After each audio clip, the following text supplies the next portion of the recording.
ज्योतिष के जिज्ञासु सभी सम्माननीय साथियों को नमस्कार। आज हम इस वीडियो के माध्यम से अपनी जन्म कुंडली के अंदर राहु की स्थिति के बारे में चर्चा करेंगे। दर्शकों, राहु कूटनीति का सबसे बड़ा ग्रह माना गया है। राहु संघर्ष के बाद सफलता दिलाता है। यह कई महापुरुषों की कुंडलियों से स्पष्ट भी हो चुका है। दर्शकों, जन्म कुंडली के अंदर राहु का 12वें घर में बैठना बहुत बड़ा अशुभ माना गया है, क्योंकि यह ग्रह जेल और बंधन का मालिक माना जाता है। 12वें घर में बैठकर अपनी दशा अंतर्दशा में या तो पागल खाने में या अस्पताल में और जेल में भी जरूर भेजता है। किसी भी कुंडली में राहु जिस घर में बैठता है 19वें वर्ष में उसका फल देकर 20वें वर्ष में सब कुछ नष्ट कर देता है। राहु की महादशा 18 वर्ष की होती है। राहु चंद्र जब भी एक साथ किसी भी भाव में बैठे हुए हो तो चिंता का योग बनाते हैं। दर्शकों, राहु की अपनी कोई राशि नहीं होती। वह जिस ग्रह के साथ में बैठता है वहाँ पे 3 कार्य जरूर करता है। उस ग्रह की सारी शक्ति समाप्त कर देता है।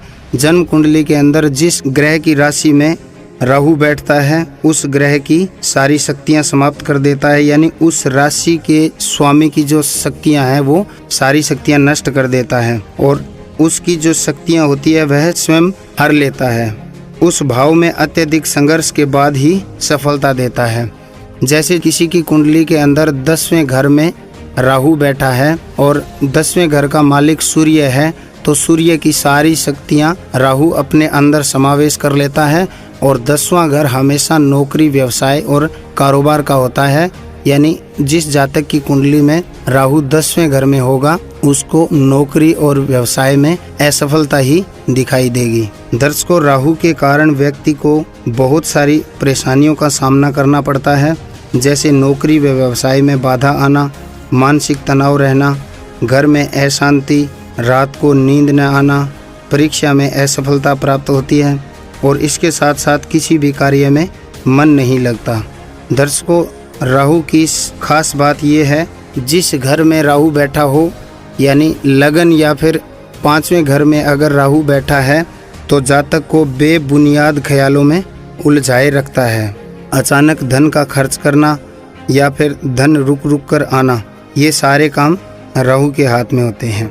बिना सोचे समझे किसी को कार्य कर देना और उसके बाद में उसके दुष्परिणाम भुगतना।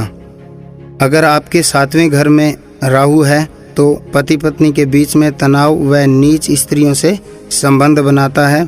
वह पेट व आंत से संबंधित परेशानियां पैदा करता है। बनते कार्यों में रुकावट का होना, पुलिस व कानूनी परेशानियों तथा सरकार की तरफ से दंड का भी प्रावधान राहु के हाथ में ही होता है। धन, चरित्र और स्वास्थ्य की तरफ से आपको हमेशा लापरवाही रहेगी, जिसके कारण आपको बहुत सारी परेशानियों का भी सामना करना पड़ता है।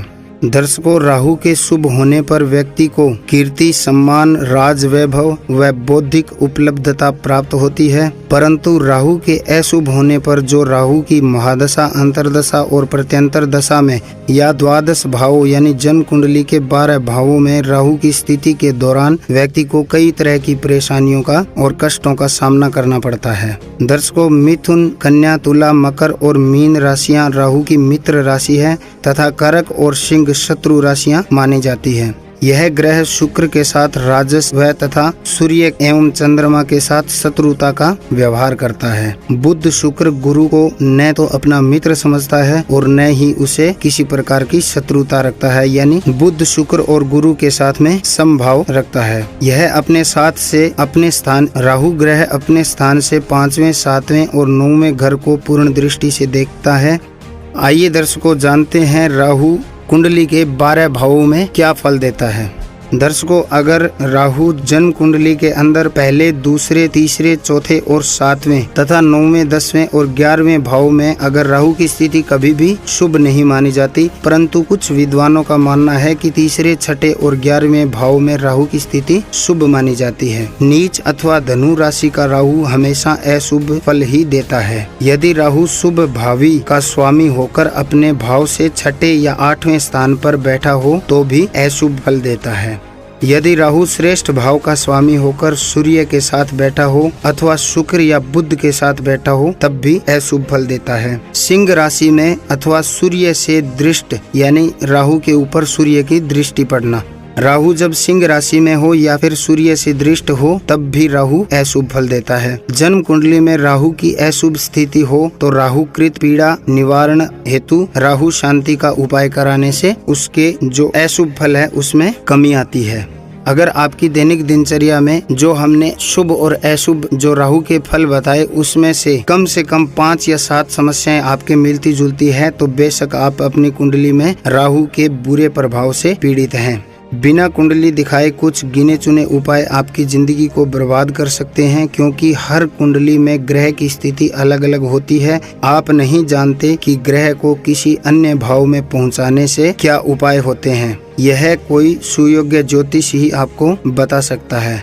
अक्सर देखा जाता है कि जातक सस्ते व सरल उपाय के चक्कर में हर तरह के ज्योतिष को आजमाता है, जो जैसा बोल देता है वैसे ही चल पड़ता है। हर तरह के उपाय करता है पर स्थिति बनती कम बिगड़ती ज्यादा है। ऐसा इसीलिए होता है क्योंकि खराब ग्रह के ज्यादा से ज्यादा 3 या 4 उपाय ही फल देते हैं। इससे ज्यादा होने पर उक्त ग्रह अपना बुरा प्रभाव देना शुरू कर देता है। यानी किसी भी ग्रह के 2, 3 या 4 ही उपाय करने चाहिए। ज्यादा उपाय करने से अजीर्ण होकर वो ग्रह अशुभ फल देना शुरू कर देता है। कुछ स्थितियों में राहु, केतु व शनि द्वारा ऐसे दोष भी निर्मित होते हैं जिसमें न तो उपाय लगते हैं न ही पाठ पूजा। इसीलिए उपाय हमेशा कुंडली दिखाकर ही किए जाएं तो आप अपनी दशा बेहतर बना सकते हैं। तो दर्शकों, ये था अपनी जन्म कुंडली में राहु का शुभ और अशुभ प्रभाव।